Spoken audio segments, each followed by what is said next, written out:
Never, ever, ever. All right, we're starting the stream in 3, 1. Oh my. Ooh, George Takei is ready for the stream.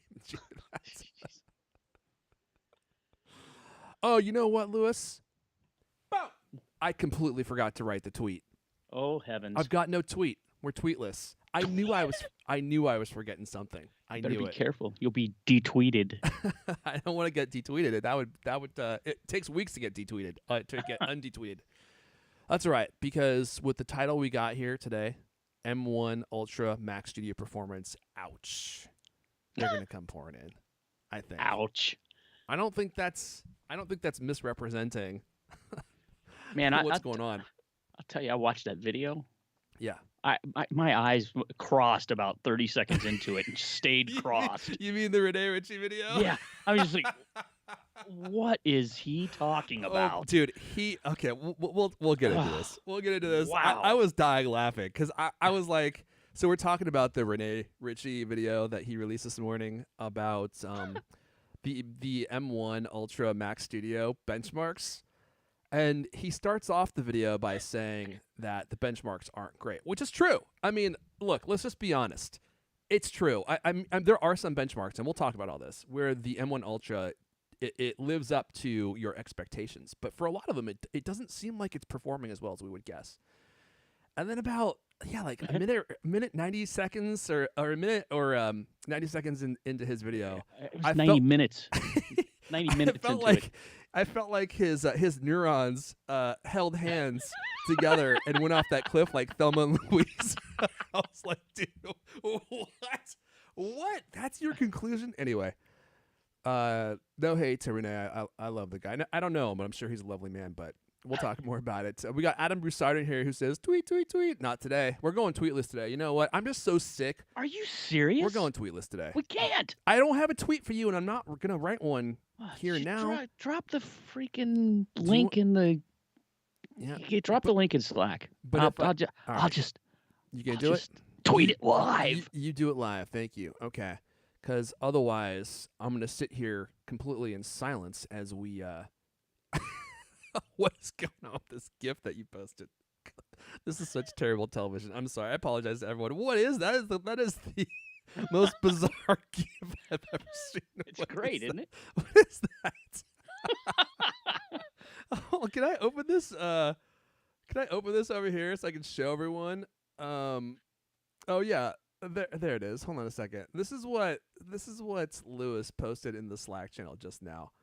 I pop into the Slack channel and this is what Lewis has in there. Oh man, my apologies. God, this show is so terrible. Let's see here. Shout out to Streamlined.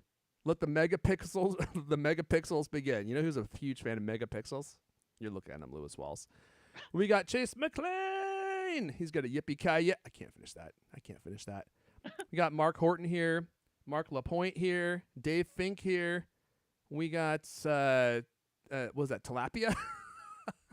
Tilapia 808. Oh, my OMG, I can't believe I'm catching this live. And at the beginning, you guys are so entertaining. Thank you for that. This will probably be your first and last live stream.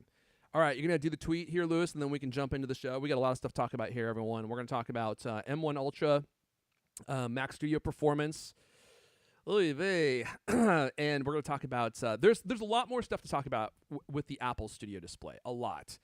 And I've done a ton of research in the last week. I was even considering canceling my pre-order because of some of the stuff that I've seen come out, but I'm a little bit more upbeat on the Studio Display now, but I am going to be totally honest. And here's the thing about I think what we do that's a little bit different than what a lot of people do. And I don't mean this as a negative commentary on any of the early reviewers, but one of the things I think that we do differently is we don't get this stuff for free, right? And so when I'm talking about the Mac stuff, when I'm talking about the iPhone stuff, anything Apple, I'm literally just giving you my stream of logic about my own purchase decision, right? I'm spending my own money on this stuff. Here's what I'm thinking about as I'm buying this stuff. And I think that is a different perspective than when you get it for free to review, even if you don't get to keep it, even though I think that those reviews are really valuable. I'm not denigrating people who do those reviews. But I'm a little jealous. and I am completely jealous. I mean, look, I've said this before. If TC would just send me a Mac Studio, I'll say whatever he wants. He can literally send me a script. Hey, y'all, here's what I want you to say. And I would just sit there and I'd read it. And you could even see like the top of the paper would just be barely on screen as I go through it, right? I'd be literally reading it. Jeez, like a hostage video. That is a commitment to journalistic excellence right there. Look, if they give me free product, the journalistic excellence, it goes right God. out the door. I'll just say whatever you want. Look, if you're gonna give me a free iPad, that's different. No one cares about iPad. But if you're gonna give me something that'll give me some clicks, that's a different story. Leander, oh god. Well, Mario A is asking where Leander is, and It's funny it would be somebody named Mario, why is that funny? because Leander's doing some plumbing. Oh, are you implying that people named Mario only do plumbing for a living? I'm implying that Disgusting. one of the most famous plumbers of all That is true. time goes by the name Mario. Yeah. So Leander's out because he had a plumbing accident. So he's Don't down want to call it an emergency, really. a plumbing emergency. Yeah. I mean, isn't it No, always an emergency? Whenever there's a plumbing problem, Right. it's always an emergency. That's actually kind of true, isn't it? Whether it's personal or in your house, it's always serious problem. All right, guys, let's cue up Mrs. You Know Who, and we'll get this thing going. Oh, Mrs. D, are you ready? Oh, where's that delicious little LK? Oh, he's out, Mrs. D. He's got a plumbing issue. Oh, I'd like to get my hands on his plumbing. Oh, Dear God. Lord. Could Mrs. D she is deeply inappropriate today. I apologize to everyone watching this. She just really has a thing for LK. What did he do with her? Just all of a sudden it happened. All right, let's get this show on the road. We got a lot to talk about. So dumb. Here we go. Hello, and welcome to Cultcast, the best 30-plus minute Apple conversation you're going to hear all week long. I'm your host, Eric Elijah. You like that deep beat action? Joining me today, my sources inside Apple's industrial design team said his compact but powerful frame was in fact the inspiration behind the design of the new Mac Studio. He's the managing editor of Cult to Mac. Louis Wallace is here. That's great. So you're saying I look like a little robot or something? Oh, little robot. They kind of look like Roombas. You're like a. You think so? Nah, just kidding. That'd be a pretty cool YouTube video if you turned that thing into a Roomba and just had it driving around your house, vacuuming your floors. Yeah. Dude, I love my robotic vacuum. That thing, I know. it's just it truly is life changing. It's one of like the best pieces of technology I've ever purchased. Wow. And I got it right before the prices really went insane. And so I got like a newer model for $250 with like a 3-year warranty, which is crazy. And every night it just drives around my house. It's got LiDAR, which is unlike the iPad, actually useful in the the robotic vacuum, because it maps your whole house, and it's crazy. Like it will just drive around your house, avoiding all the obstacles, and then it goes back to its base and it charges, and then you pull out the bin where it's holding all the stuff that it's vacuumed, and every single day, the bin is almost full. I'm like, how is this thing able to pull up so much hair and skin cells and dust and everything? Where does dirt come They're from? hypodermic needles. You know the stuff that you find around your house? Especially around You LK's put it out on the house. sidewalk too? Imagine what it'd pick up at Hunter Biden's house. Oh! Oh my heavens. Sorry. Art. I had to drop A that. bunch of art and Oh, art supplies. Yeah, that's right. Painting supplies. So LK is out. R.I.P. God, we're going to miss him. But he had a good run, didn't he? Ridiculously into plumbing. Ridiculously into plumbing. He's having some plumbing problems, Jeez. both of a personal and home nature, so he'll probably be back next week. But we got a lot of stuff to talk about here, everyone. So as the title suggests, the M1 Mac Ultra, or the M1 Ultra Mac Studio Performance. I almost used this title. Houston, we got a problem. Because I've been watching a ton of benchmark videos of the M1 Ultra, and I guess the question that's been hanging over me. By the way, my credit card just got charged for my M1 Ultra Mac Studio. Ooh. And my Apple Studio Display. So they're shipping 3 weeks ahead of time, as I completely expected. So the big question that's been hanging over my head is, did I overpay for this? Like, is this way more than I need? Because I got excited like everybody else, and the M1 Ultra looks incredible, but it's $2,000 more than the M1 Max. And do I need that much power? Do I need that much raw horsepower? Well, of course, my first initial reaction is like, of course I do. I need all the horsepower I can get. But now that I've been watching the benchmarks, I'm starting to think that maybe the M1 Ultra really isn't worth it for most people, because in a lot of these benchmarks, it's not doing better than the M1 Max, which is surprising, right? We can talk all about. I'm getting ahead of myself. I still think it's a incredible piece of technology. I just don't. I'm confused, and there are people who are doing benchmarks, and they're with me, and I'm getting ahead of myself. And also, we're going to talk about the Apple Studio Display. I'm a little bit more upbeat on the Studio Display now. I have one on the way, as I mentioned, and after doing a lot of research, I'm more at peace with my purchase decision, because the Studio Display, is it an overpriced money grab? Yes, it is. It is. But that's not saying it's a bad piece of gear. And for what it does, there's really not very much else like it that does what it does. And we can talk more about that in a little while. This I'm is just trying to tease you here. like the rare double reverse. What's that? Twin reversals.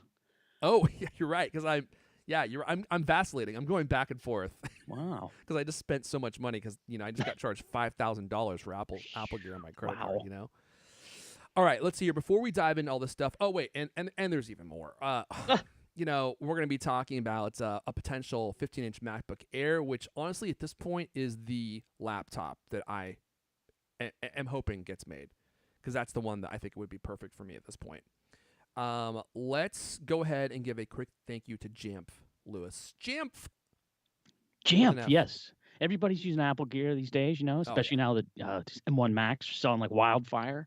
If you've got a team of people, coworkers, etc., people using a bunch of this Apple Gear, you need something to help manage all those iPhones, iPads, and Macs you got floating around the office or the world these days, right?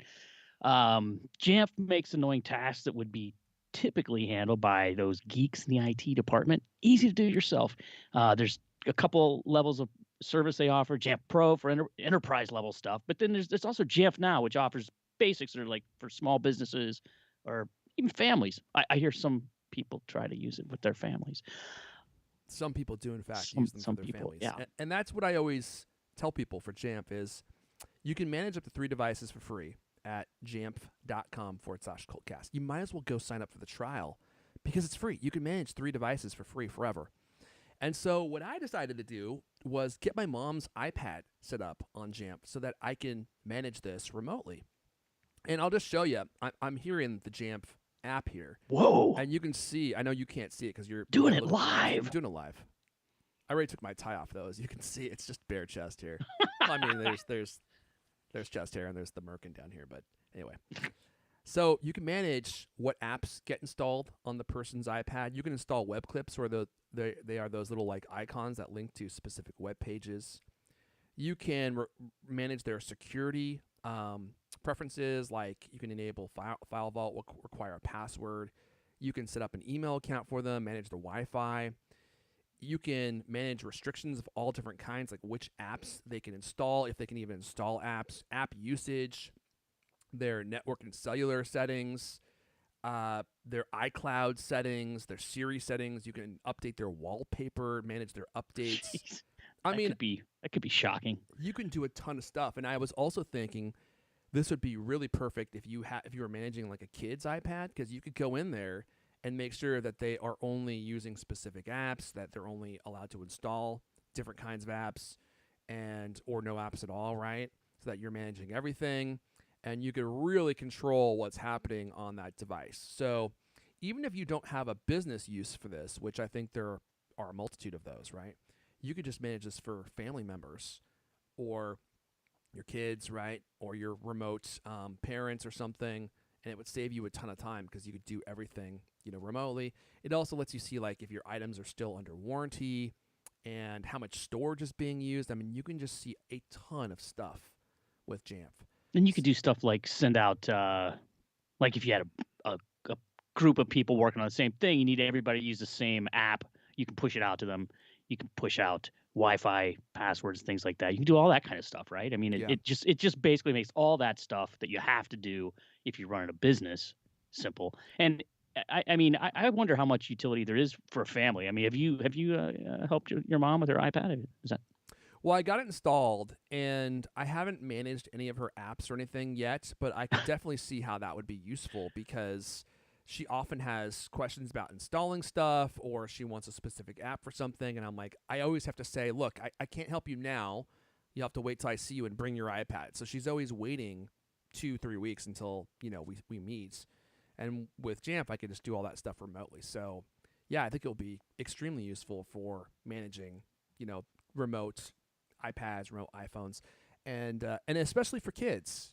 Especially for kids. If you have a kid with an iPad, I mean, you can really lock the thing down and control exactly what they're doing, which I think is important. You don't want to give a kid, unfettered access to the internet. That's a real bad idea. So, I think with a kid use case, it's even more useful than with a grandparent or something. But of course, then there's all the business uses of stuff as well. It turns you into an IT wizard. Manage everything remotely with Jamf at jamf.com/cultcast. Sign up for the account. You get 3 devices for free forever. So there's no reason not to go sign up. That's jamf.com/cultcast. I feel like you don't really need to spell it out. When you say Jamf, as long as you give some good, That's funny. I was actually thinking, thank God you spelled it out because I always had to struggle with how to even pronounce it. Yeah, well, I'm doing it for you. Jamf. I don't think it's Jamf. It's Jamf. All right, let's dive in here. We got Jeff Drew and any LG 5K displays at a good price on eBay now. Oh, dude, I'm seeing them all over the place. I saw a guy selling 2 LG 5K ultrafine displays. He wanted $1,500 for 2 of them. He had 2 of them, and they were like brand new condition. So if you're looking for a 5K display and you don't want to toss down the money for the Apple Studio display, which if you're paying $1,600 for it, I don't think that I would do that. Then I think you could get a great deal on an LG Ultrafine because a lot of those guys who bought the LG Ultrafine, they're selling them now to buy the Apple Studio display. That's what it seems like to me. So I see them on Craigslist. I see them on Facebook Marketplace. I would probably defer to one of those 2 places rather than eBay, but they're also on eBay. So if you don't want to spend full price for the Studio display, that's the way to go, I think. And we could talk about the Studio display more, but yeah, we will. We'll talk about it later because I'm about to get ahead of myself here again. You can like lap yourself. Hey, there I am. So let's talk about the M1 Ultra Mac Studio performance. So I'm not here to bag on the M1 Ultra Mac Studio, okay? I ordered one. It's just been charged to my credit card. I am genuinely excited for it, okay? I'm not here to just bag on it, but the truth of the matter is there have been a lot of benchmarks that have come out this week. A lot. People comparing the M1 Ultra to the M1 Max is a popular test. And there's one video in particular that I watched from Max Tech, the channel Max Tech, which I don't know if you ever watch Max Tech. He does a lot of benchmark stuff. And honestly, just to give some kudos to Max Tech, Max and Vadim, I don't think there's anyone that does better benchmarks than them right now. They really go in deep and they benchmark the hell out of everything.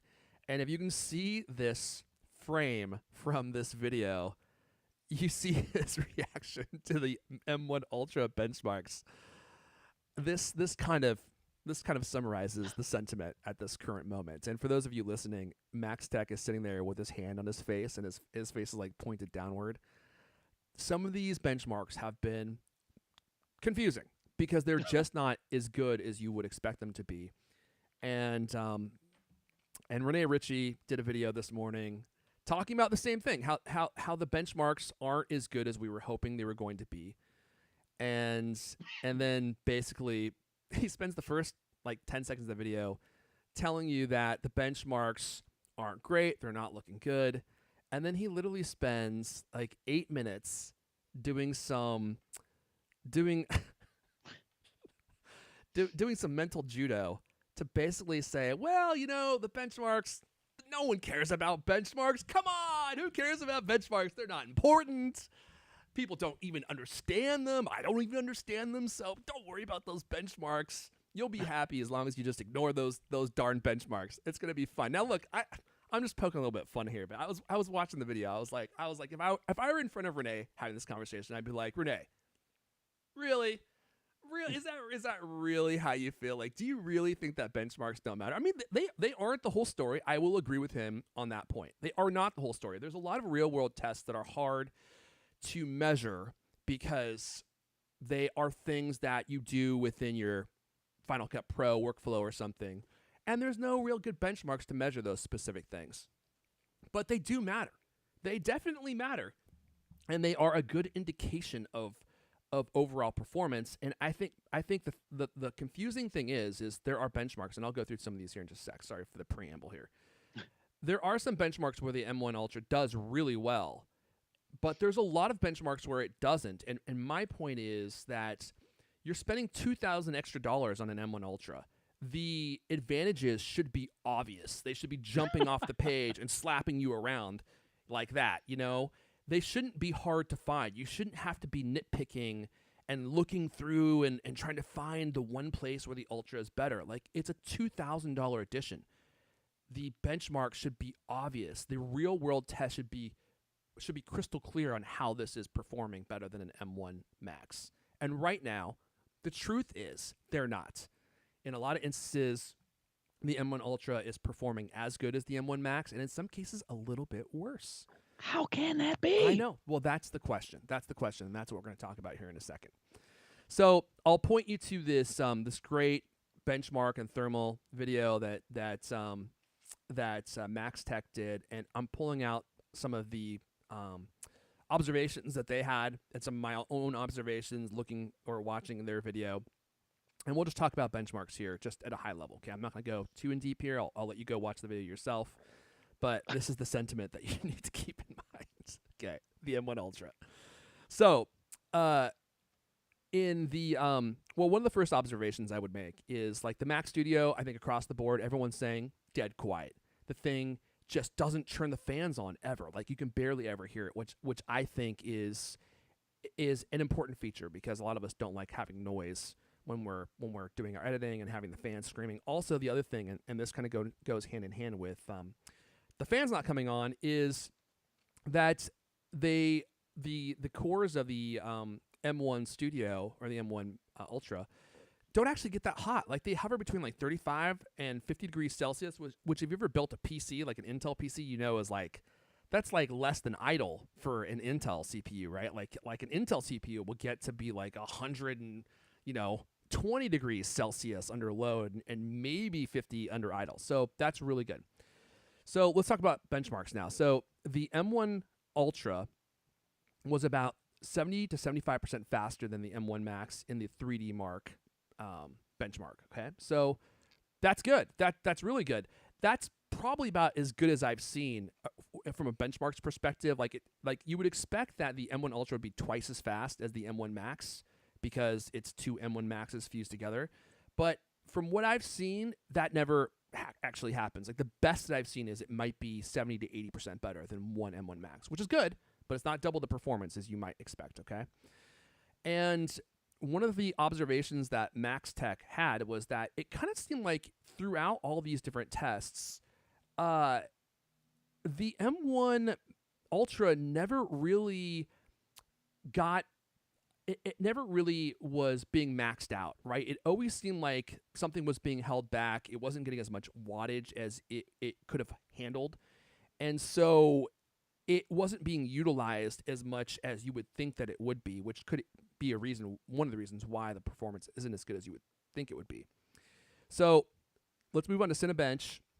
In the Cinebench test, it performed very well. And actually, it did beat a 3080 GPU by about 10% in that test. And it barely lost to the 3090, which I think is really impressive. So it's a super powerful GPU. It was also, not very hot the entire time. The fans didn't come on while this test was happening. So that's impressive. In the Blender test, this is where things kind of got weird, and there are other tests that I could talk about, which we don't have time to go into today, where these results are kind of similar. So in the Blender test, the M1 MacBook Pro, they were doing a GPU test, and it did the test in about 1 minute 52 seconds. And the Mac Studio did that same test in 1 minute and 18 seconds.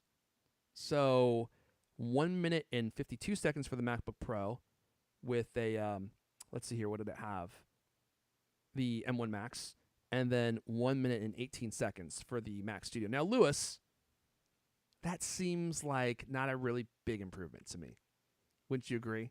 It's like, it's faster. What is it, like maybe a fourth faster or something like that? That's like 34 seconds faster. So, that's not nothing, but you would expect it to be a lot better for what the M1 Ultra is, right? It should be, you would think that it would be closer to like half the time, but it's not that much faster. That's troubling. I think that's troubling. Let's move on to Final Cut Pro.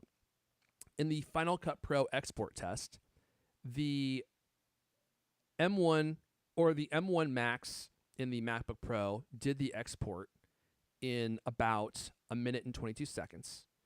And the M1 Ultra in the Mac Studio did the test in 1 minute and 17 seconds. So you get a 5-second improvement there. Now, that's just straight up weird, right? Add all those 5 seconds together, pretty soon you got a minute. Yeah, right. There you go. That's some optimism. Over the course of the year, you're going to save yourself 6 minutes, solid 6 minutes, if you're doing video work every single day. Now, it is worth noting that, and this could be part of the mystery of what's going on here, that not all the apps that are out there have been updated to take advantage of the M1 Ultra, right? That's a common sentiment that I've heard. And that initially makes sense until you think about the fact that, well, wait a second.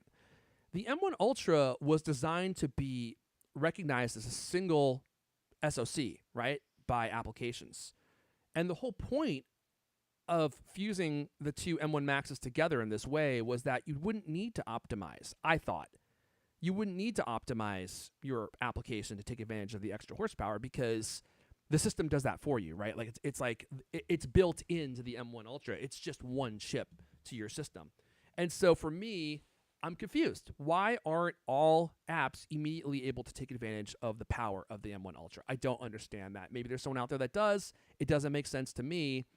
It seems like we should be seeing really clear and obvious results from the M1 Ultra right off the bat, and then they should get even better if apps somehow optimize for the M1 Ultra. The other thing I would say is there is apparently a newer version of Final Cut Pro that Apple has been using for their benchmarks, and they include those benchmark scores on apple.com, but they haven't released it. So the current version is 10.6.1, which is like 4 or 5 months old, and Apple is using 10.6.2, which is a version that's not even out yet.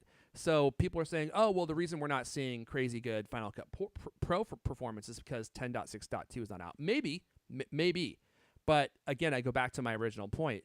Wasn't the whole point of the M1 Ultra that systems saw that as one single SoC? You wouldn't have to optimize. So again, I'm confused.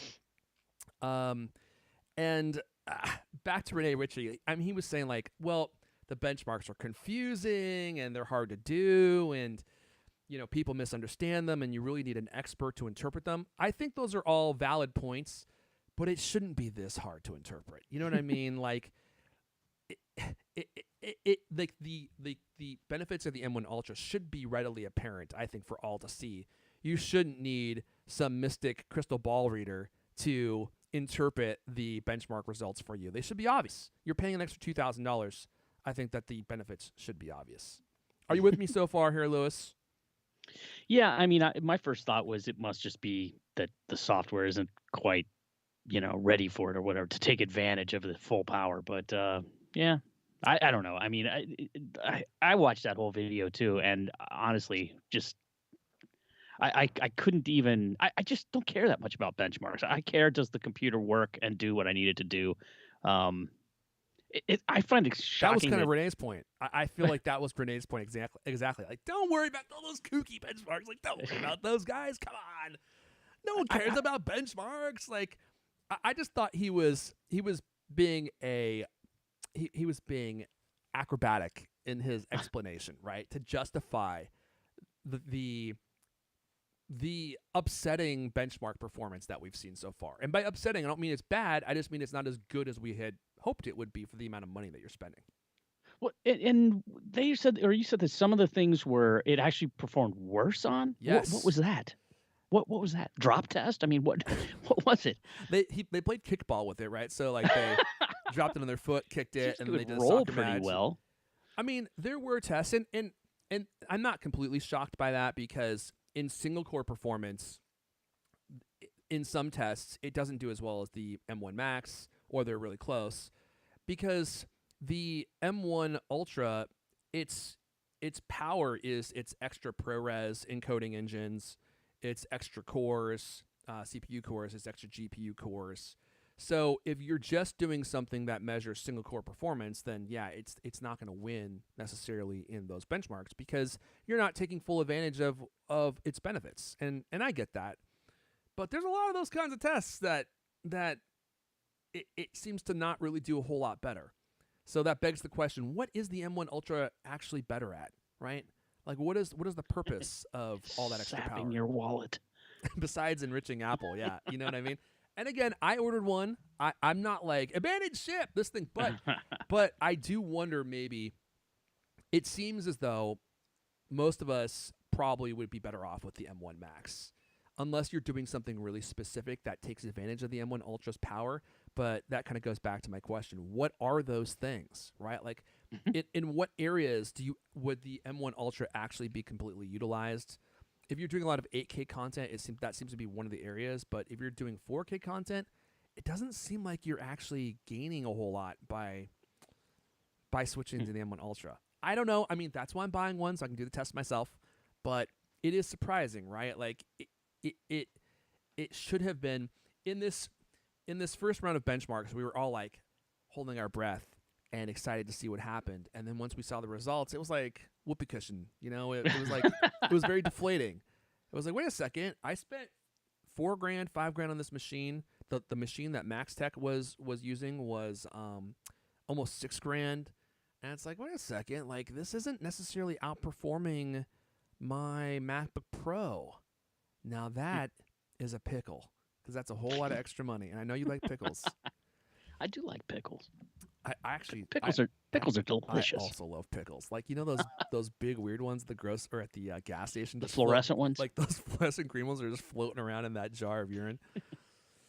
All right, let's see here. Let me see. Samuel Burka is saying, I think Apple's playing safe. The Mac Studio is going 60% of power. There has not been a Mac OS update since the Mac Studio.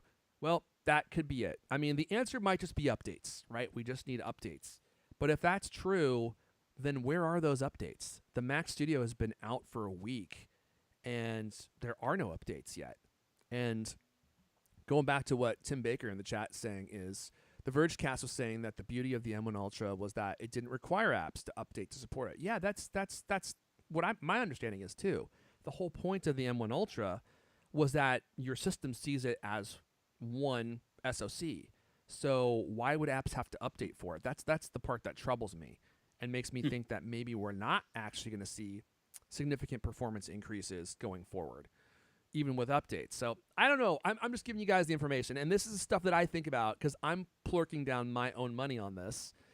And from my perspective, I'm like, well, if I didn't spend the extra money for the M1 Ultra, that pays for the Apple Studio Display, which we'll talk about here in a minute.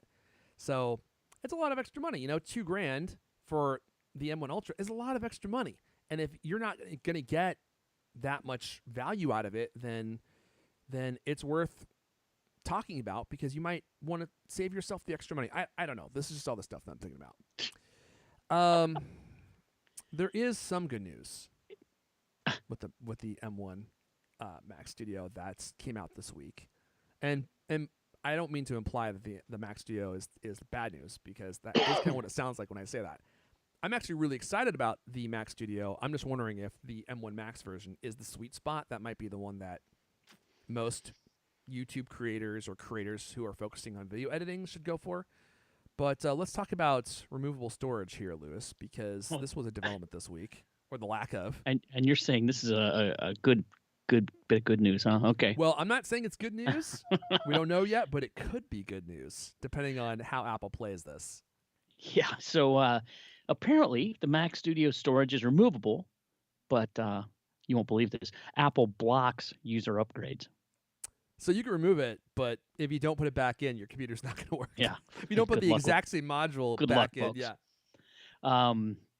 Breaking open the new Mac Studio reveals that its solid-state storage modules are easily removable, but forget trying to upgrade them yourself because Apple's taken several steps to prevent DIY upgrades. They use a proprietary connector, which, typical Apple, and they block the user swaps in Mac OS. YouTuber Luke Miani, I think. Miani. Luke Thank Miani. you for saying it in the traditional Italian style.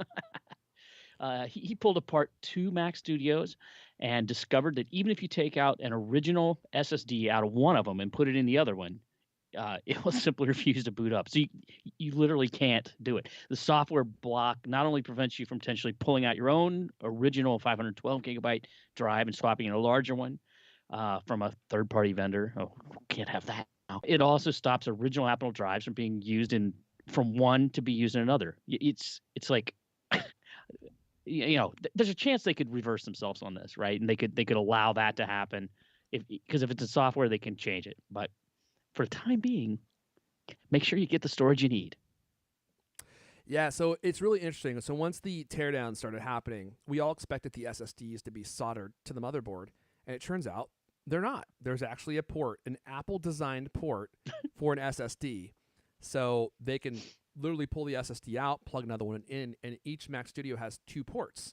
And so people have been trying to install like a second SSD to see if it works. No, it won't.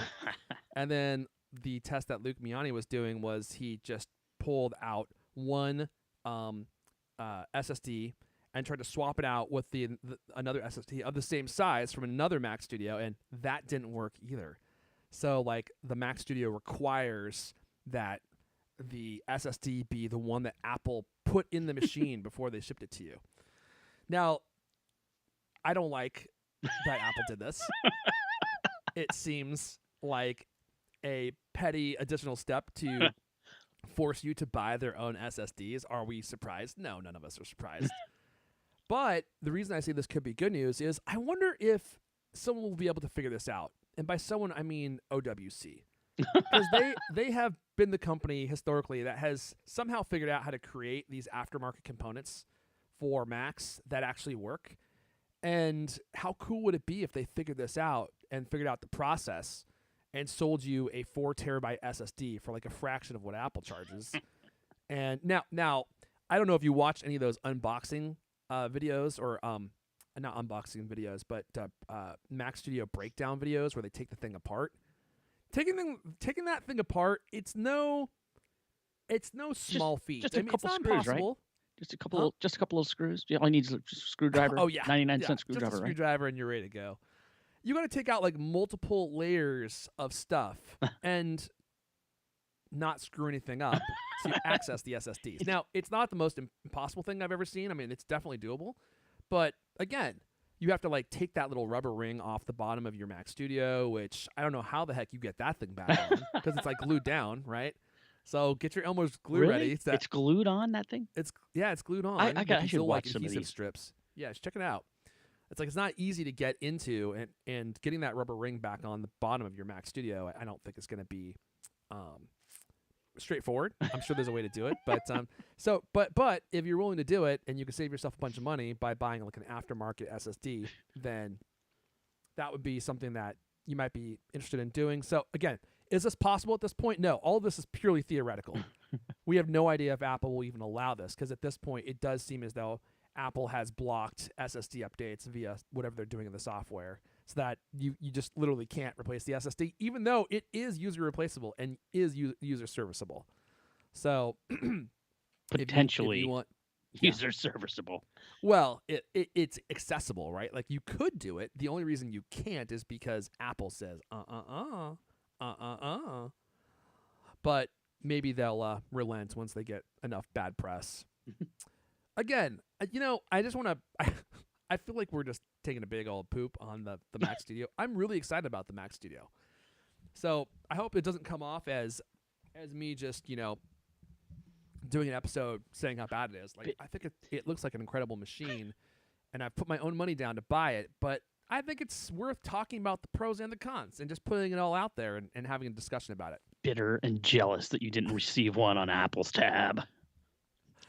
And I'm also mad that I'm not getting them for free like all the other YouTube reviewers.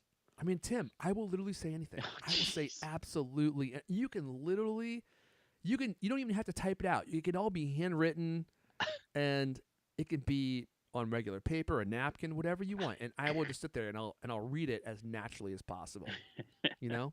I'll say anything to get that thing for free. So, all right, let's see here. Before we move on, should we take a moment to do and we're going to talk about the Apple Studio next. And there's some stuff to say about the Apple Studio. There's some Studio Display.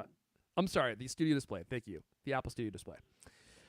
Lewis, would you like to give a quick mention of the giveaway? And then also we have a quick announcement to make here. Right, yeah. This Cult of Mac giveaway is for the ladies. Oh. I didn't write that. Men not apply? Tracy wrote that. Wait a second. Now I'm looking at this picture, and I would argue that's not true. I could totally see Ryan Seacrest wearing this. Okay.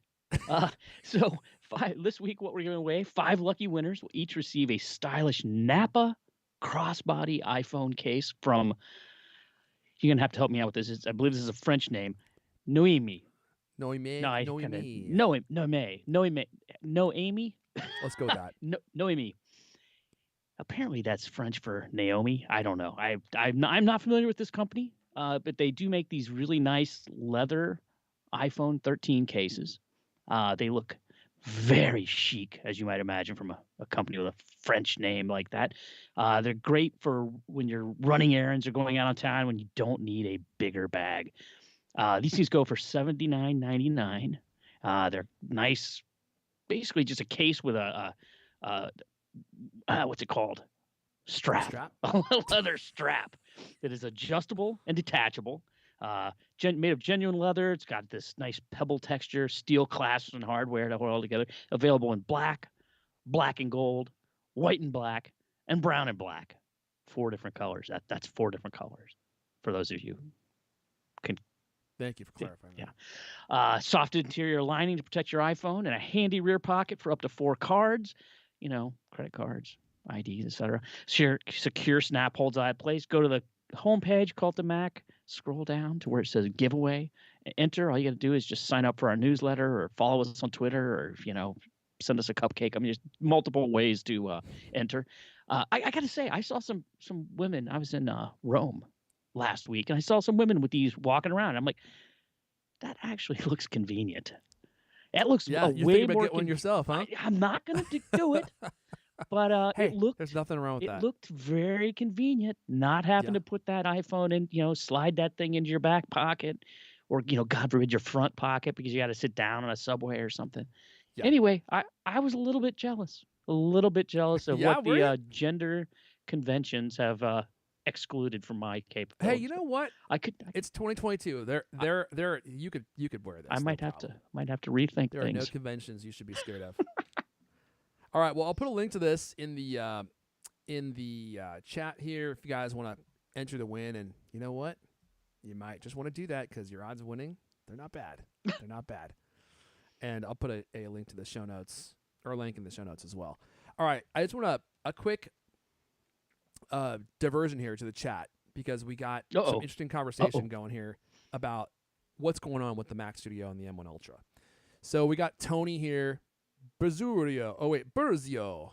He says Zone of Tech figured out the problem. Apple's not allowing enough current into enough current usage in the studios. So speaking about electricity.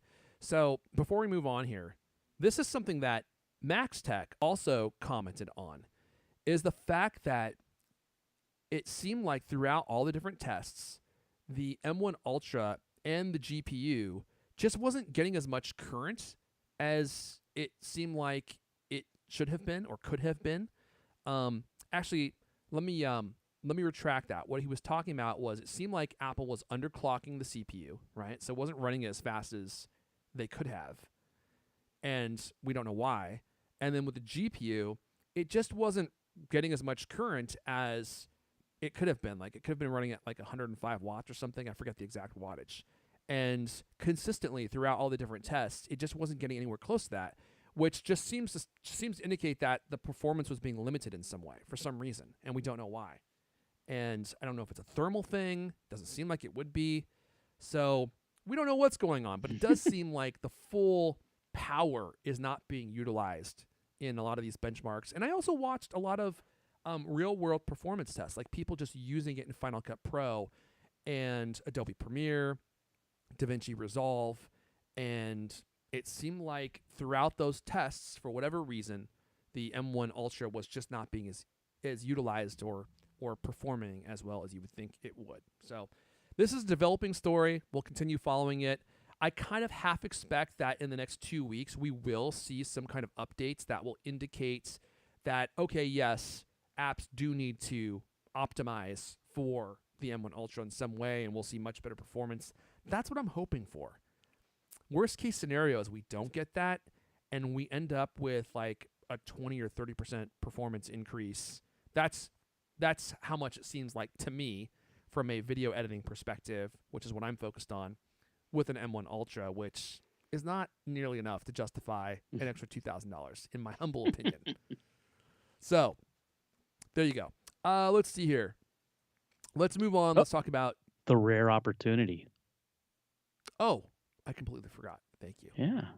Hey, so if you're into all this kind of stuff, Apple news, all this kind of stuff, you know, especially if you have a deep and abiding love of benchmarks, Cult of Mac is looking for some new writers.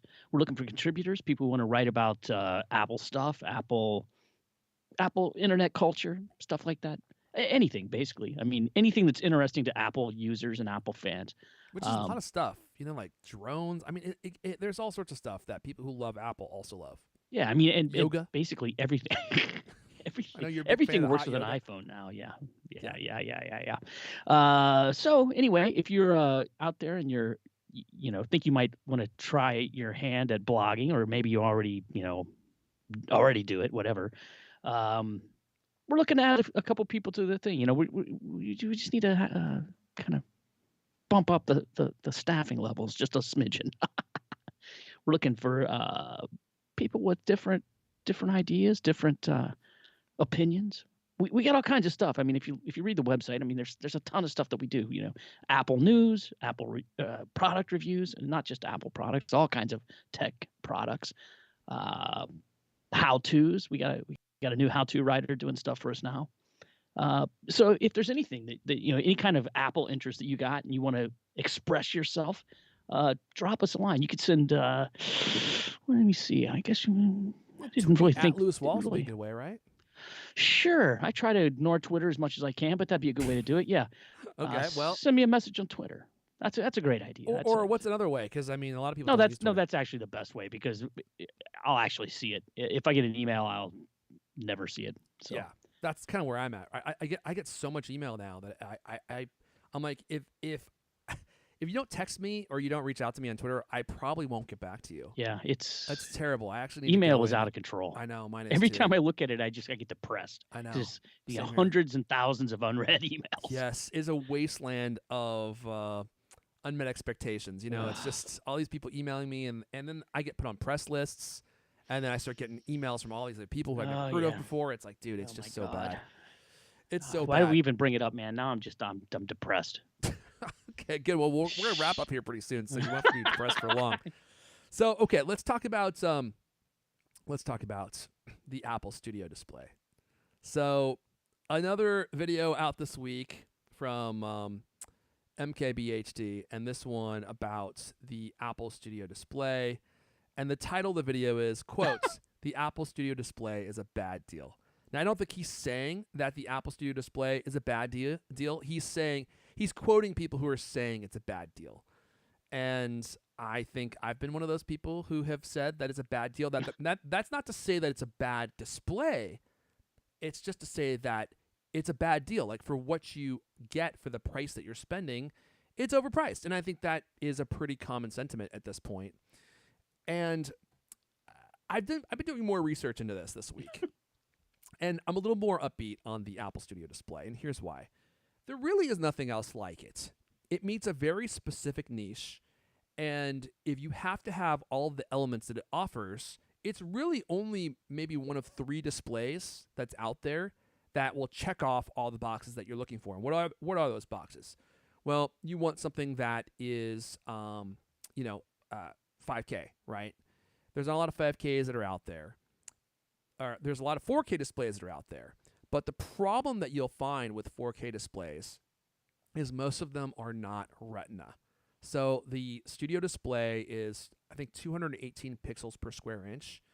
So is the LG Ultrafine. There's one other monitor, I forget what it's called. It was a Dell monitor that was that met that standard of 218 pixels per square inch or better.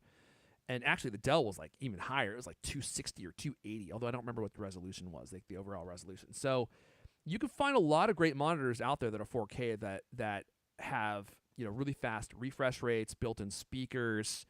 They connect via, Thunderbolt. I mean, there's a lot of stuff that matches the Studio display. But when it comes to that one specific thing, do you want Retina or not? Do you want to be able to see the pixels, or do you care if you see the pixels or not? Then your 2 choices are basically, or your 3 choices are basically the LG Ultrafine, the Studio display, or the Dell that I can't remember the name of. But besides, the Dell is like $3,900 or something, so it's a lot more expensive. Really? Yeah, it's really $3,900. It might even have been more. So that's the market that Apple. It's a very niche space that Apple is competing in.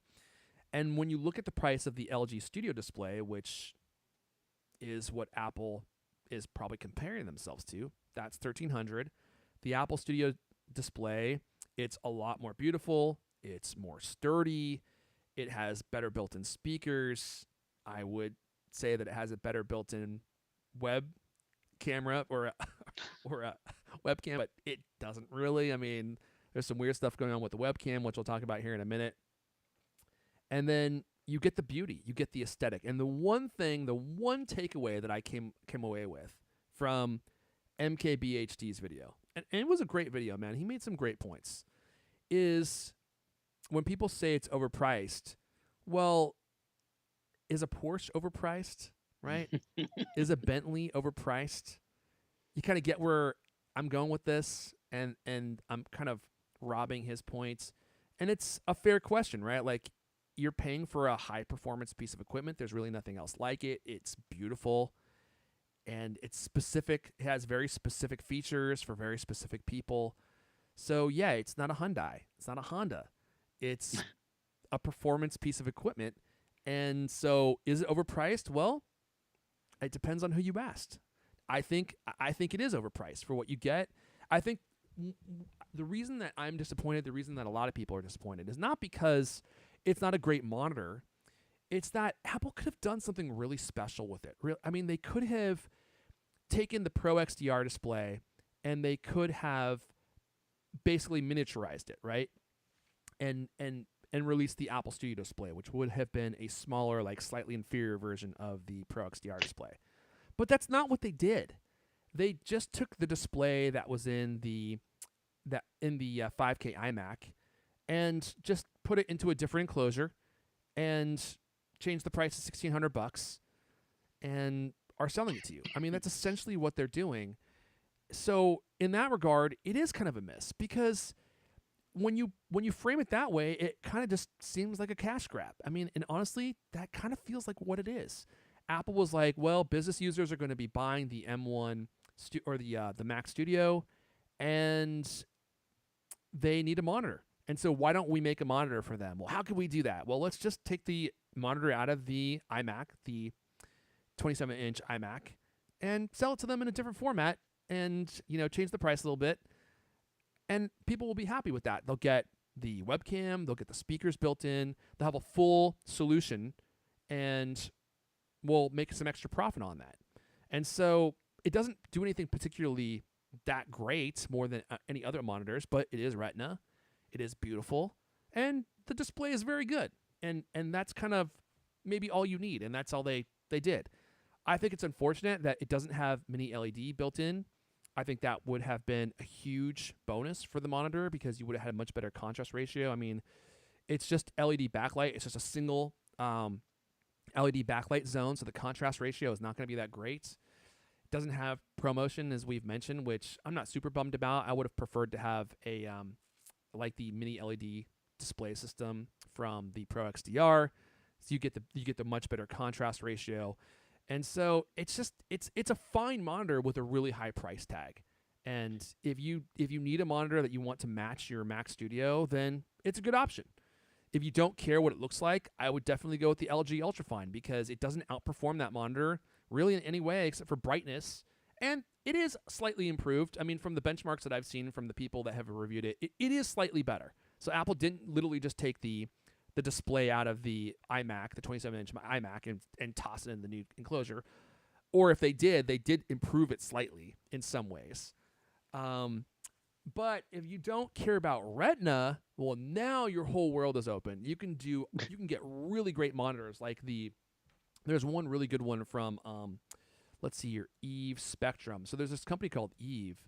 I was actually going to contact them and see if they'd send me a monitor to review. Whoops, that's not the one. And they have a really high quality, much loved monitor called the Spectrum.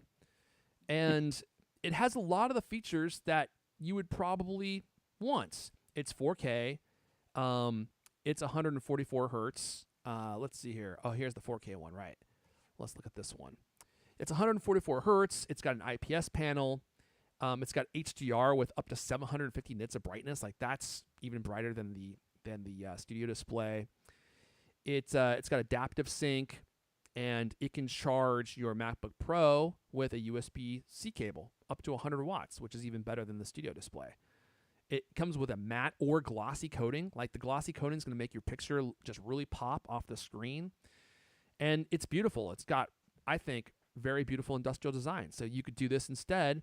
Now, what's the PPI on this? I think it's like 163 or something. So it's a lot less. It's not Retina. So how much do you care about Retina? Is the Retina worth it to you? Because if it is, then you're going to need to spend the extra money on either the LG Ultrafine or the Apple Studio Display. But I would argue that this monitor, if you don't care about Retina quality, this is close. And unless you're pixel peeping, I don't think you're even going to notice. This is the one that I would probably get because it's cheaper, it's beautiful, it has a lot of the bells and whistles that you would want, and it has beautiful industrial design. No speakers, right? I guess it doesn't matter. I wonder how good the speakers actually sound on this. Does have speakers? I think it says That's no. a great question. I mean, the thing about the speakers in the Apple Studio Display is that they sound great for what they are, but they're not great sounding speakers. For what they are. For what they are. They're I know. They're speakers. They're tiny speakers that are buried inside of a display. And I think for what they are, they're impressive, but they're not impressive as speakers. Does that make sense? Yeah. A lot of, I agree with you about that video. I really enjoyed watching that video. And you know what? It made me want one of those things. Because the whole like way that there's no, it's got the power module built in, so you don't have this giant brick on your floor. You mean the Apple display, the studio display? Right. Sorry, talking about what is it, Marcus? MKBHD, or Marquez? Marquez Brownlee, yeah. Marquez. Yeah. I thought that video was great. I mean, it really it made that it showed how that thing is nice, right? It showed the luxurious aspects of it, and you ordered it without the vertical adjustment, right? Yeah, because I'm like my logic there was, how often do you adjust the vertical position of your monitor? Like you do five times a day. You I do? mean, when you're into yoga, Oh yeah. I guess for you, because you're doing the downward dog, you still want to see the display. But for me, like I was thinking about it because I almost ordered it with the extra, the spring-loaded. That looks so cool. It does look cool, yeah. And it would be cool. I have no doubt that it is super cool. But I was thinking about my current display, and I'm like, I literally never move it up and down. So I'll just get a stand for it, because a lot of people have complained that the studio display sits too low. So I'll just get like a stand for it to raise it up, and then I'll be good to go. I hope. I didn't make the wrong decision. Although, if you do make the wrong decision, you can get it fixed now. Sure, you can. You just got to take it into the Apple Store and have them fix it for you. So I'm not as I don't know what's the word. I'm not as down on the studio display as I once was. Now I will again mention that I got a significant discount on mine. So I got mine for $1,200, which I think is reasonable. It's I think still slightly overpriced at $1,200, but it's a lot better than $1,600. I would not pay $1,600 for this monitor. Just period. I would not do it, because after you add in tax, you're at $1,700, $1,800, and this display at that price is just not worth it to me. It might be worth it to you if you're like, I have to have something that has the Apple aesthetic. I have to have something that plays well with my MacBook Pro, and I have to have something that is Retina. Well, then really this is the monitor for you, because there's nothing else. And Apple knows that. That's why the price is $1,600, right? And that's what I did not know when I first started talking about this. I thought there were a lot of options. There's not. There's not even a lot of options for 5K monitors. They're rare. And there's no options once you go to Retina. If you want something that's 218 PPI or greater, you got nothing. I mean, you got this, or you got the LG Ultrafine, or that Dell. But I think that Dell that I mentioned might be 4K, not 5K. I'd have to go back and look. So it's slim pickings, and TC knows that. That's why he's reaching into your wallet and pulling out that $1,600. And you don't like it, but you're like, all right, take it away, TC. Give me my monitor. So I'll be reviewing this once it comes in. I've got one on the way. I think it will be here next week, along with my Mac Studio, so that will be cool. And I'll have some firsthand experience to share from a layman's point of view, from the point of view of someone who actually paid for it, right? A payment. Yeah. I plurked down my money on the table. So when you do it that way, you get the most honest reviews. You do. Because now you're like, do I regret spending the money? Did I get what I was hoping I was going to get? Is this performing the way I expected it to? Because for me, so I got let's see here. I got Reformed in the chat, and he was saying, Airphone, I didn't know you were on here. Found you from your personal YouTube channel. Sad to see that you haven't posted a video in a while. Yeah, so here I am. Welcome. I've been here the whole time, although my YouTube channel is covered in cobwebs. But part of my plan is to reboot my YouTube channel, and I wanted something that was powerful to edit videos and make some changes to the YouTube channel. So part of my strategy was like getting the Mac Studio. So I'm buying this from a creator's perspective, right? Like, what can I do with this? Is this going to save me a bunch of time? I'm not convinced, man. I'm really back and forth. Like, it's so much money, and I think is this the Steve Jobs halo effect? You know what I mean? It's like Apple's marketing is so good. They make you want things that you oftentimes don't necessarily need. And us Apple fans, we have a tendency to overbuy and pay for things that we don't necessarily need. Like, I think about the Mac Studio, or the Mac Pro is a perfect example. Like, all those poor chaps who spent $15,000 on a Mac Pro 2 years ago, and now, for the most part, the Mac Pro is completely pointless. And that's the second time that's happened. Remember the trash can Mac Pro, right? It's like all the people who spent big bucks on that with big hopes and big dreams, and it just got, well, it failed, and Apple just discontinued it. Can you imagine? So I'm not trying to be negative Nancy here, but I am trying to keep it real. Let's see here. Lewis, can you talk about a couple of these quick points on Apple Studio, these other 2 points that we've got here in the notes? Yeah, so this is the one that I find really kind of shocking. A lot, we've talked about some of the, pros and cons, right? But one of the biggest complaints people have is that the webcam just doesn't look good. In fact, Nilay Patel of The Verge said, quote, "This thing just looks awful." You know what? Hats off to Nilay Patel. For dude, he didn't pull any punches, man. Like, he was like, if you go watch that Verge video, he was pretty straightforward. As straightforward as I think reviewers that tend is to some get. blunt talk. Yeah, some very he blunt was like, talk. "This is terrible. It's truly terrible," and it is. It's really bad, and I don't understand why. Because the iPhone 11 had a great webcam, and this has the same one. So why is the picture quality so bad?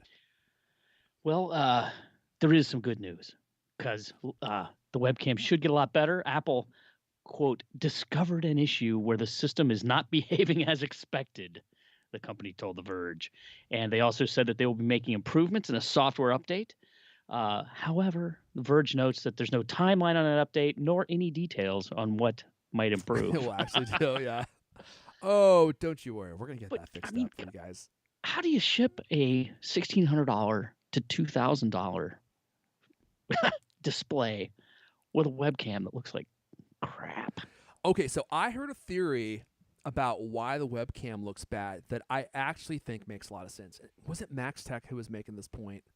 Forgive me. I don't remember who it was because I've watched so many reviews in the last week. I mean, probably like 20 or 30. And the theory was the reason that it looks so bad is because you are seeing a cropped 1080p picture, right? And you are seeing it on a 5K display. And so it just magnifies the entire picture and upscales it. And that's why it looks bad, because you're upscaling this 1080p cropped image and putting it on a 5K display. And I was like, you know what? That actually makes sense. That makes a lot of sense. If you were looking at this image on a phone, the resolution would be much smaller, and so it might look much better.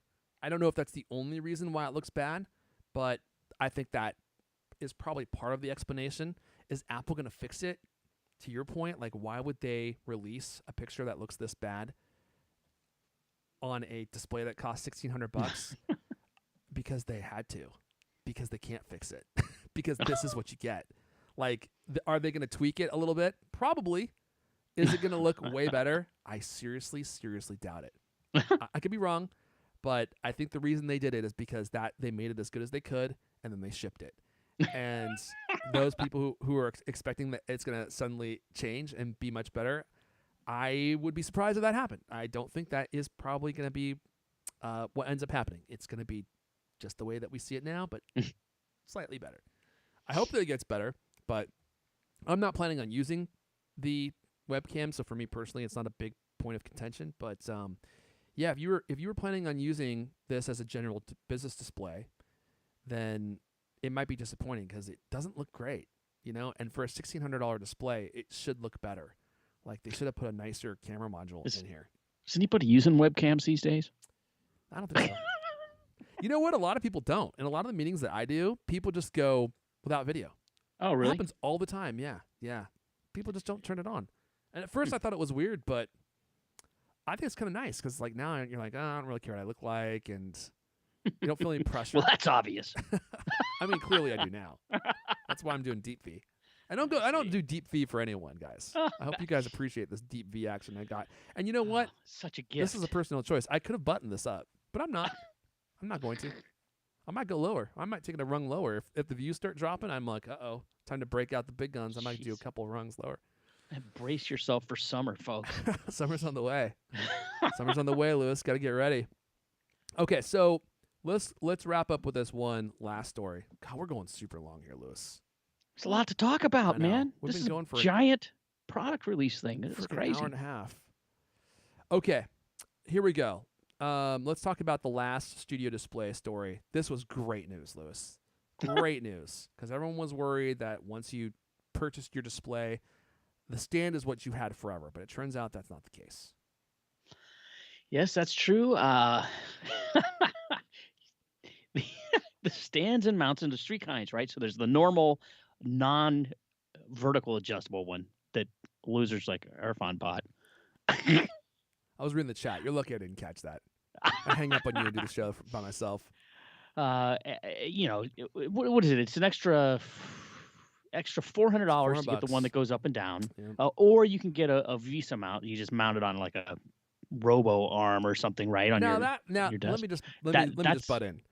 What a rip, man. So you get a full stand for $1,600. You got more. Or you're like, yeah, you know what? I don't need the stand. They're like, okay, well, it's still $1,600. We'll just keep the stand, and you can do whatever the hell you want to do, but we're not lowering the price. So, it's like, come on, man. You can't knock off like $100 without the stand. No, of course not. Yeah.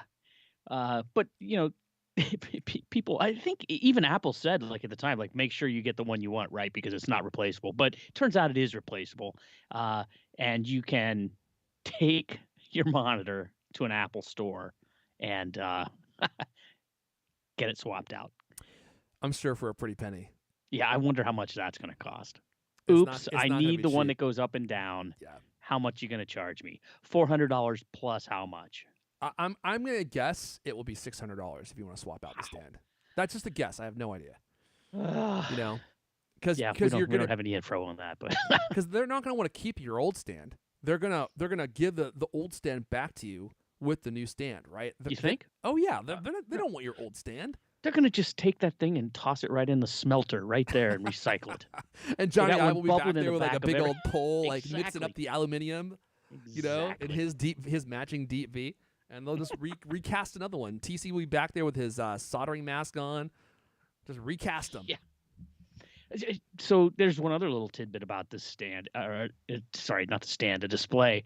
And it's that the power cable, which is pretty well permanently attached to the back. It can be unplugged, but another proprietary thing. And there's actually like, I don't know if you saw it, but I saw it. There's like a special tool that can be used to remove it. My question is like, did they design a special tool just so that you can remove the power plug from the back of the studio display? Who knows? That seems like one of the most bizarre decisions I've seen. Why in the world did they do that?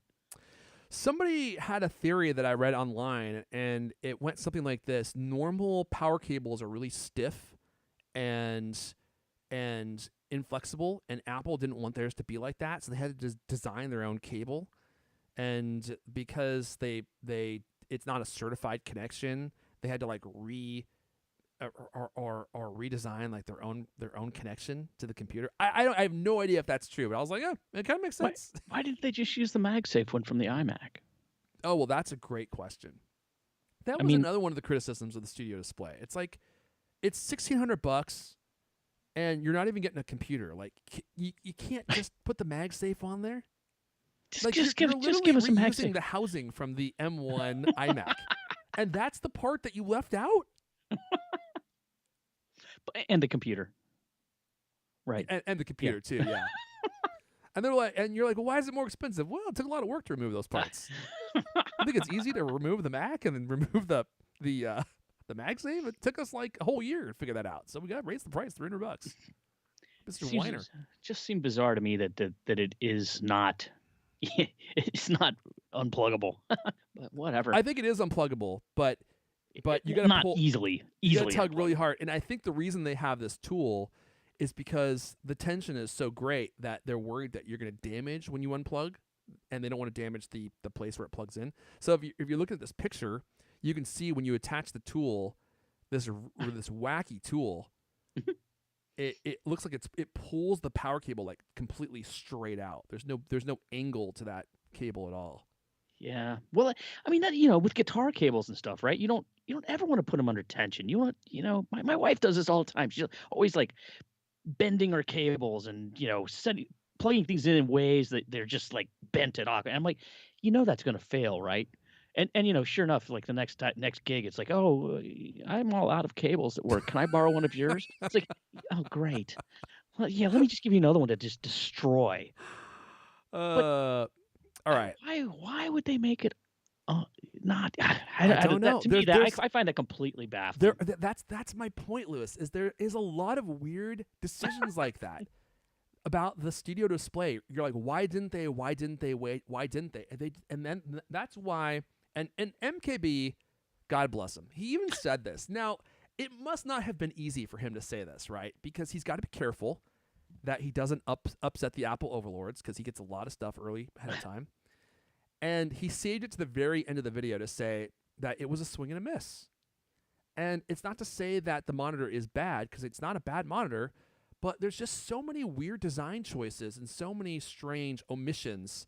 They could have done something great, and they just gave you this monitor that is not really that special in any way for a really high price tag. That's why it's a swing and a miss, because it doesn't live up to its what it could have been. It doesn't live up to its pedigree. You see me wagging my Apple pen here? That's how you know. I saw that wagging there. Yeah. This pen came from the Apple gift shop. That's where it came from. Oh yeah, it has a little Apple logo on it, and I was like, in Cupertino. Yeah, that's right. That's how you know I'm a serious Apple podcaster. I got the pen right here. It writes beautifully, by the way. I thought it was like an Apple design pen. I haven't tried upside down yet. Can you use it in space? Well, I haven't been in space, so I don't know. So I was really impressed with the industrial design, and then I realized, oh, Apple, this pen just exists. There's a company that makes this pen, and Apple just screen printed their logo onto it. I was like, oh, really? That's what the extra $15 for this pen price went for? All right, let's wrap up with this story. Here's my new strategy, Lewis. I have the Mac Studio, the Studio Display, right, combo. And I'm like, okay, so I don't need a portable computer anymore. I'm going to be doing all my editing from Cult Command Center, right? I'm hoping I don't regret this decision. But I still want a laptop. And what laptop do I want? Well, I was like, I just need something for light computing inside the house when I'm not in the Cult Command Center creating award-winning videos. What do I want? I'm like, well, I want the MacBook Air, but the screen is so small, right? That's my one quibble with it. I love everything about the Air, but the screen is small. Well, help is on the way. Now, don't ask what this is going to cost, but help is on the way. Apparently, Apple has a 15-inch MacBook Air in development and on the way. I'm going to the story here. This is like the first time in the whole show we've actually read anything from any of the stories. We've just been conversations just been flowing. A 15-inch MacBook Air is on Apple's agenda for 2023. Ooh, that's a long time to wait. According to a reliable source, and the current 13-inch version could be replaced by one with a somewhat larger screen. In addition, the same source says that the display in the budget iPad is in for an increase too. Okay, we don't care about that. The report released Wednesday by Display Supply Chain Consultants promises new display sizes next year for the iPad and the MacBook Air, according to Ross Young, who has a impenetrable record, according to Apple Track. That includes a version. Yeah. Okay. I mean, you can't get past it with inaccuracies. All right, then. You know, any inaccuracies try to sneak in, not going to happen. Let's see. That includes a version of the slim Mac OS laptop with a 15-inch screen, and the report also says this will join a second MacBook Air version with a screen that's larger than the current 13.3-inch one, but less than 14 inches. That would be weird, right? Like, if they made like a 13.9-inch MacBook Air and then a 14.9-inch or a 15.1, that's so similar in size, right? So I wonder if they're going to do like a 13.9 and like a 15.9. Like, that would be crazy. And that would be something I'd be all over. Like, I would love to have a larger screen MacBook Air. All right, back to the story. This is apparently a separate upgrade from the MacBook Air refresh with an all-new design expected in late 2022. The larger screen sizes allegedly won't be available before 2023. That's kind of a bummer. A whole nother year. I know. A whole nother year. I'm really not sure what to do at this point, because I do need a computer that is small and lightweight. And I currently have a MacBook Air with the butterfly keyboard, which don't do it. Doesn't matter what the price is. Doesn't matter if it's a good deal or not. Do not ever buy a Mac with a butterfly keyboard. They are a nightmare. We're on repair 3 of the keyboard, and it just keeps getting gummed up with stuff.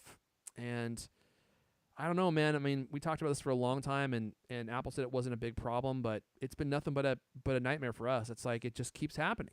And then you take it into Apple, or they send it away for 3 days. They blow it out with a can of air or something, and then they send it back. And it's like, dude, you're out without a computer for a whole week. It's just not good. So I want to replace it and pass it off into some unsuspecting chum and let them deal with it because it's still under warranty. So you can go get it fixed for free, but it's just a hassle to do it. So I want to sell it and buy a new MacBook Air, but I'm like, the M1 has been out forever now. So it seems like it might be smarter to wait for the M2, but do I really want to wait that? You know what? I don't know. It's kind of a tough call. So I don't know what to do, Lewis. So that screen's not that small on that MacBook Air. it feels small to me. I had occasion to use it as a laptop on that last trip. Yeah. Worked just fine. It's doable, but Yeah. when you're editing a nationally loved, world-renowned podcast on a 13-inch screen, it's another story, Lewis. You got all those timelines, stacked on top of one another. And Yeah, I bet you're not going to want to do that on there. I don't know, man. The one thing that I have had problems consistently with the MacBook Air, I mean, it's perfect for almost every single thing that I do, but a lot of times I have to resize images. And this seems like a very simple thing, right? I open an image, a giant, Apple TV Plus press. Their images are like 8,000 pixels wide. They're gigantic, and you got it look good on Retina displays. WordPress will not accept them, at least our installation. But so I go to resize it, right? And man, that makes the thing sit there and spin. It takes it a while to do that, almost every time. And this is just using Preview, Apple's own app, right? I don't understand why that takes so long. I mean, it takes so long that I start thinking, geez, I might have to reboot the whole computer. Is it because it takes like maybe 20, 30 seconds. That seems crazy to me. That is a long time. Yeah. So was it the M1 MacBook Air? Yeah. Huh. That's surprising that it took that long. Yeah. Maybe it's some kind of weird problem with Preview or something, but it made me wonder like how this would do with editing video. It might not be. I've heard great things. I've never tried it. I've heard that you can edit 4K video with the MacBook Air. Now, how well does it work? I mean, I don't know. Again, it's one of those things that's hard to measure with benchmarks. It's like when you're scrubbing through the timeline, how often do you get beach balls, right? It's like, how do you quantify that? It's really hard to measure. Yeah.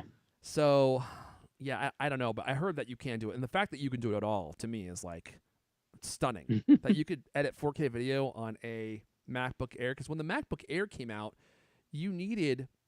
that was the first machine to get the M1. I mean, you needed a beefy MacBook Pro to do consistent 4K editing. So the fact that you could do it on an Air, I mean, that was mind-blowing to me. The fact that you can do it at all is surprising.